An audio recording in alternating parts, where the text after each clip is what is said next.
estamos de regreso. Agradecemos la ausencia del titular de este espacio, don Rodrigo Menéndez Cámara. Me acompaña don Federico Berrueto, usted lo conoce, ya es más yucateco que el frijol con puerco, es un analista político que de verdad, si usted no tiene nada mejor que hacer, y aunque tenga, le recomiendo que haga un alto y no se escuche, Federico, porque hoy te voy a meter en un lío. Muy generoso de tu parte y desde luego, bienvenido el lío. Bueno, pues bienvenido porque es un lío local, acaba de ocurrir una de tantas, pues lamentables escisiones en el que fuera el partido oficial durante muchos años, el PRI. No es la primera escisión. Me ha llamado la atención por el personaje, de qué se trata y las circunstancias, al menos las que se han hecho públicas. Renuncia al PRI otro de los priistas de vientre, como es Pablo Gamboa Miner. Su señor padre es una de las columnas, digamos, del sistema político mexicano durante años. Ahora renuncia Pablo Gamboa al PRI porque dice que en este PRI no quiere estar, ¿sí? Y se va, y me sorprendió pues su ida, no porque ya son más los priistas en Morena que los priistas en el PRI. Me sorprendió mucho la despedida que le dio el presidente local del Partido Revolucionario Institucional, que en términos generales le dio las gracias, digo, no se pierde nada, ocupabas un lugar que no te pertenecía, etcétera, etcétera, etcétera. No sé si tú estás enterado de... Sí, desde luego, y fíjate que, si me permites, primero, ¿qué es lo que pasa con el PRI? El PRI era una estructura de poder. Es decir, quienes estaban ahí estaban porque tenía poder. Y no necesariamente porque tuvieran una suerte de identidad ideológica, programática, política. De tal manera que cuando el PRI empieza a perder, y cuando el PRI, sobre todo en esta última etapa, pues pierde casi siempre, es inevitable que muchos quieran dejar de estar en ese poder. ¿Por qué? Porque ya no tiene poder. ¿Y a dónde se van? Precisamente a donde está el poder. Eso tiene que ver con la condición humana. Es poco decoroso. La lealtad es una divisa escasa, y no nada más la lealtad política, la lealtad en muchos otros menesteres del quehacer humano. Afortunadamente sigue subsistiendo como un valor la lealtad. Desde mi punto de vista es muy encomiable las personas que son leales a lo largo de sus vidas, que son congruentes, que son consistentes, merecen mi mayor respeto. Y quienes optan, digamos, por migrar de lealtades o de compromisos, pues para mí simplemente es parte, diría, de la condición humana. Dicho esto, puedo entrar ya al tema que, pues, ya a mí me llama mucho la atención. Y pongo dos ejemplos. El ejemplo de los hijos de don Víctor Cervera y ahora el hijo de Emilio Gamboa. Y debo decirte algo que, si no lo digo con claridad, que a lo mejor hay rudeza de por medio, no me voy a explicar. Primero, esos señores, o sea, los juniors, no valen nada. Valen lo que vale el padre. Córtale, no es cierto. No, adelante, perdón. Valen lo que vale el padre. Vale, obviamente, don Víctor Cervera. Vale, sin duda alguna, Emilio Gamboa. Dicho esto, puedo ver que en el caso de la familia Cervera, pues no está don Víctor para decir, pues estoy o no estoy de acuerdo con lo que el pronunciamiento de sus hijos. Pues no. Habrá amigos de don Víctor que podrán tener una versión o una interpretación en un sentido o en otro, pero no deja de ser una materia de opinión. Lo interesante en el caso de Pablo es que ahí está Emilio. Y la verdad es que, más allá de la rudeza del dirigente del PRI y del agravio que pudiera haber, afortunadamente yo no estoy en esos menesteres, pero sería muy útil saber cuál es la posición del padre de Emilio, porque al final de cuentas, Pablo como junior, pues puede hacer de su vida lo que quiera. Claro, su apellido tiene un peso y tiene una historia. Si él está dispuesto a renegar de esa historia o de ese de esa trayectoria, pues muy de él. Pero si hay alguien que nos puede decir si está o no está de acuerdo con el paso que está tomando Pablo Gamboa, que es Emilio. Y lo digo esto porque finalmente la política es muy ruda. La política, sobre todo para los hombres de poder, significa que hubo muchos que se quedaron en el camino. Y hay muchos que se quedaron en el camino que permanecieron o continuaron leales a la causa. Y lo que no deja de ser muy poco decoroso es aquellos que tuvieron el privilegio, y el privilegio de estar en el poder tiene muchas expresiones. Una de ellas es el enriquecimiento, y no lo podemos pasar por alto, es una realidad aquí en China. Bueno, lo que sería muy útil es conocer cuál es la postura de Emilio Gamboa, porque quiero pensar que los diferendos son locales, que Pablo seguramente se sintió lastimado porque no fue candidato al Senado, o porque fue objeto de engaño, como suele suceder en la política. Y él puede invocar el engaño como razón para salir del PRI. El caso es que el padre sí tiene una visión de sistema. No es un tema local. Él sabe qué significa renunciar a una historia, a una identidad. Y sería muy, muy interesante, bueno, ¿qué posición tiene Emilio Gamboa? Bueno, tú metiste al señor Cervera, ¿verdad? Que, pues, tanto el señor Cervera Pacheco como el señor Don Emilio son hombres que pesan o pesaron en la política mexicana. Así es. Parte, como dije, de uno del sistema político mexicano. Es difícil ponernos a pensar qué dirán. Bueno, al menos el primero, porque no vive, y el segundo, pues, no creo que vaya a hablar. Alguien dijo una frase que no la quiero aplicar, no se sientan ofendidos los juniors, pero dijo, no apoyará la grandeza del padre la pequeñez política de su descendencia. ¿Ok? Y se puede aplicar tal vez en los dos casos. No me quiero meter en la vida de los juniors, pero sí. Si tú hicieras un análisis de la trayectoria de la vida o de cómo se comportaba el señor Cervera, creo que todo iba a ser menos sentarse, ¿sí? Como lo hicieron los hijos. Creo, porque hay muchas formas de explicarlo. No, el señor, como político que fue, se sentaba con mucha gente de diferentes criterios, de diferentes colores, de diferentes opiniones, pero no lo hacía público. Eso era algo que él cuidaba mucho, y obvio que tenía que sentarse a negociar con el PAN cuando era un pueblo bipartidista Yucatán, obvio que negociaba, pero no llamaba a los camarógrafos a ver, voy a hacer un arreglo, ¿sí? Y el PAN y el PRI tuvieron arreglos muy lamentables en su época, lamentables, que pisotearon la Constitución, ambos, PRI y PAN, uno por ceder y el otro por aceptar. No quiero tocar el tema para no herir más a gente que puede sentirse lesionada por contarlo, pero ambos se prestaban a cualquier cosa. Lo que tú dices de la estructura de poder del PRI, ellos presumían de la fidelidad de su gente. No había fidelidad ni madres. Si no estabas en el PRI no ganabas, entonces todos se alineaban. Y como decía aquel líder obrero por décadas, decía el que se mueve no sale en la foto, era algo que podía perfectamente definir cómo era ese partido cuando tuvo todo en sus manos. Lo fue perdiendo y la gente, si antes había un pastel para 1000 y ahora hay un pastel para 5, pues a los que no les toca pastel se sienten mal. ¿Por qué a ti y a mí no? Porque ya no hay para todos.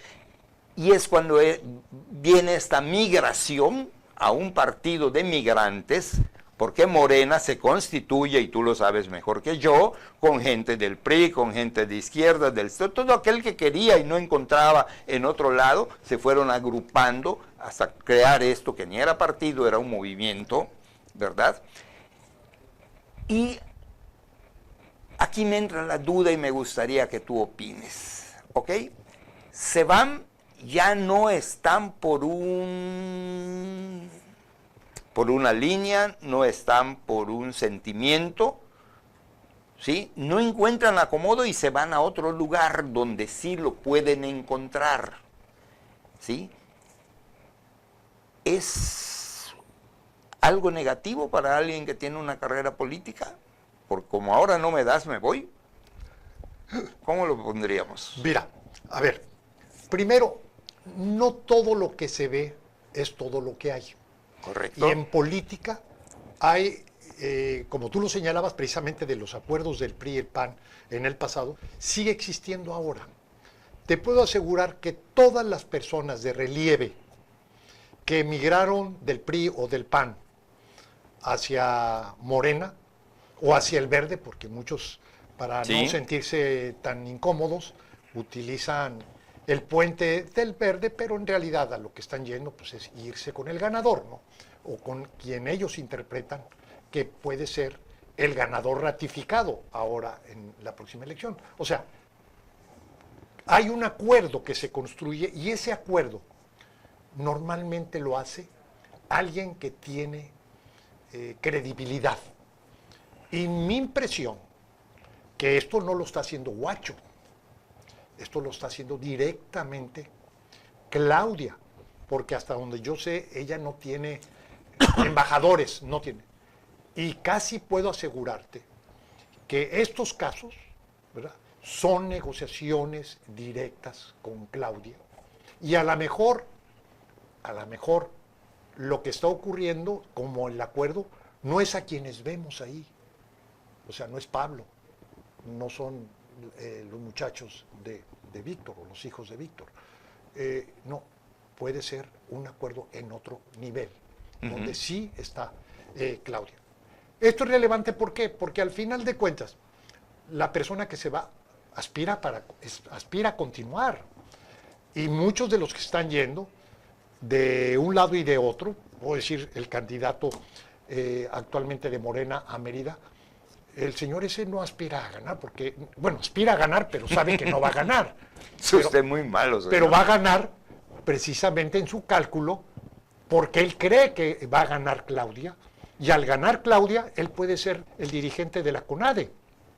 Y a lo mejor es parte del acuerdo con Claudia. Puede suceder lo mismo con Jorge Carlos Ramírez Marín, o puede ser lo mismo con Emilio, donde el acuerdo, ¿verdad?, pues es finalmente el reparto del pastel. Lo que sucede es que el pastel ahora no lo tiene el PRI, el pastel lo tiene Morena. El problema es, ¿y qué tal si no gana Claudia? Porque muchos están dando por hecho, y en esto pues desde luego contribuyen las encuestas, contribuye el protagonismo del presidente, influye mucho el abuso de poder, pero en el fondo hay una desconfianza a que los ciudadanos tienen el poder para decir sí o no, y eventualmente, ¿qué sucedería, me pregunto yo, si el domingo en la noche estamos conversando en la actividad de medios que nos toque estar a ambos y decir, oye, nadie pensaba que iba a perder Morena la elección? Imagínate nada más lo que sea. ¿Por qué? Porque el cálculo del migrante de lealtad es a partir, bueno, ¿dónde está el pastel?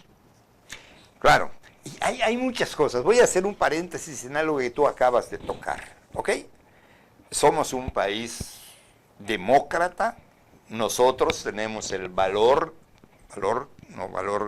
de presentarnos en la boleta, sino el valor como votantes de poner a nuestros dirigentes, ¿ok? Si a mí me das a escoger entre dos, desafortunadamente, así pienso yo, tal vez todos ustedes no, yo voy a escoger entre el menos malo, no entre el mejor. Solo tengo a dos en el escenario que tienen posibilidades y voy a elegir por alguno, ¿sí? ¿Eso es lo que yo quiero para México? No, yo quiero cosas mucho mejores para México, pero no los tengo a la vista, ¿ok? Y si me das a escoger, por ejemplo, para el Senado de la República, ¿por quién voy a votar? Voy a votar por un gordito, lo tuve en la elección pasada. Voy a votar por un negrito, lo tuve en la elección pasada. Voy a votar por una güerita, la tuve en la elección pasada. esos mismos ya los tuve por otros partidos. ¿Sí? ¿Qué espero de ellos? Si antes tú me decías, yo soy el partido que hará del país un lugar seguro para vivir, y vi que no. Y ahora me dices lo mismo por otro partido. Ya automáticamente los partidos se han desdibujado, la marca ya no pesa. Pero esas personas sí pesan, de verdad me pueden dar algo cuando he visto que han traicionado esos principios que enarbolaban y ahora enarbolan otros. Estoy en una encrucijada como votante. ¿No? No sé si tú lo veas. O sea, absolutamente, claro que sí. Mira, recientemente un grupo de intelectuales, académicos, analistas, se convocaron y se organizaron para decir, ¿saben qué? Tenemos que definir posición, postura. Esto lo encabezó fundamentalmente el sociólogo Roger Bartra, un hombre muy, muy respetado en la izquierda y muy respetado en la academia. Y también en eso se sumaron otras figuras de relieve como Enrique Krause, como Aguilar Camín, y invitaron a mucha gente del medio académico. Y a mí me tocó ser convocado, y yo nunca he firmado un desplegado porque no, y además en mi condición de analista también expresar anticipadamente la intención de voto no resultaba una cosa fácil, era problemático. Sin embargo, pensando sobre mi responsabilidad en lo que a mí me interesa y lo que me preocupa, dije, sí tengo que definir. Las circunstancias de ahora son distintas. Y le dije a quien me invitó a suscribir el desplegado, dice, ¿sabes qué? Inmediatamente, sí, con todo. Y finalmente estuvimos, nos reunimos, incluso tuvimos una reunión donde invitamos a la candidata de la oposición, la candidata opositora, Xóchitl Gálvez, a expresarle nuestra simpatía, adhesión, no en función ni de los partidos ni de ella misma, sino lo que ella representa. Y lo que ella representa es la contención a una propuesta muy clara, muy dibujada, muy decidida y además avalada en todas sus partes por la candidata oficialista, por Claudia Sheinbaum, que te obliga a definir posición, que es la defensa de la democracia. Algo semejante lo debo decir, por honestidad, de para acá, para Yucatán. Yo te voy a decir, yo escogí Yucatán, soy de los que no nació en Yucatán. Decidí ser yucateco. Aquí nació mi hija. Aquí vivo con mi mujer, que siendo de Campeche, pues también es yucateca para efectos prácticos. Bueno, ¿por qué vine a Yucatán? Porque era un estado, y Mérida, una ciudad, que me ofrecía lo que no me ofrecían otros lugares, y fundamentalmente era tranquilidad, paz social. Un ambiente y un entorno que era el mejor para mi hija, el mejor para mi mujer, para mí, para mi familia. Y de repente yo me veo ante una elección. Y una elección donde veo yo dos contendientes, los dos merecen mi mayor respeto. Huacho, por otro lado, Renan. Y mi reflexión es, ¿qué es lo que está de por medio? Y desde mi punto de vista lo que está de por medio es lo que a mí me llevó a venir acá. La tranquilidad, la paz social, la ausencia de violencia, que Yucatán es una excepción. Y yo diría, bueno, pues Huacho ya está ratificando al mismo señor que se encarga aquí de la seguridad, que ha sido clave, Luis Felipe Saidén, para que Yucatán sea distinto. Sí, pero veo lo que le sucedió a la gobernadora de Quintana Roo, que el nombramiento que hizo ella de su secretario, en 2 días se lo quitaron. ¿Por qué? Porque la estrategia de seguridad está definida a partir del centro, y los gobernadores que son de Morena tienen que someterse. Y dime un estado, Manuel, un estado donde haya llegado Morena y haya mejorado la seguridad pública. Ninguna. En todos, no nada más ha estado igual de mal, no. Ha empeorado el tema de la seguridad pública. Si hacemos una idea o un balance respecto a la criminalidad que hemos visto que es veramente de una crueldad Entonces vivimos en una suerte de guerra civil, pero no nos damos cuenta porque ya normalizamos que cada día mueran 80, 100 personas. Pero bueno, yo aquí lo que quiero decir, y lo digo como un futuro votante, voy a depositar mi confianza en alguien que ha dado continuidad y expresa la continuidad en términos de lo que a mí más me preocupa, que es tener la seguridad razonablemente resuelta, porque nunca es del todo, pero razonablemente resuelta, o bien me voy a exponer para entregarle a lo mejor un buen nombre, sí, pero que desde México le van a decir, este va a ser tu secretario de seguridad y esta es la política de seguridad que vas a tener, y que al igual que Quintana Roo, Campeche, ¿verdad?, Yucatán pierda lo que yo creo que para muchos es lo que más vale, su paz social. Hazme un favorcito, aguántale porque ya te metiste en camisa de 11 varas, mejor nos vamos a un corte, que se tranquilice un poco el señor, porque no quiero seguirle los pasos, porque yo también tengo mucho que decir, así que nos vamos a un corte, va a ser muy breve, usted no se vaya.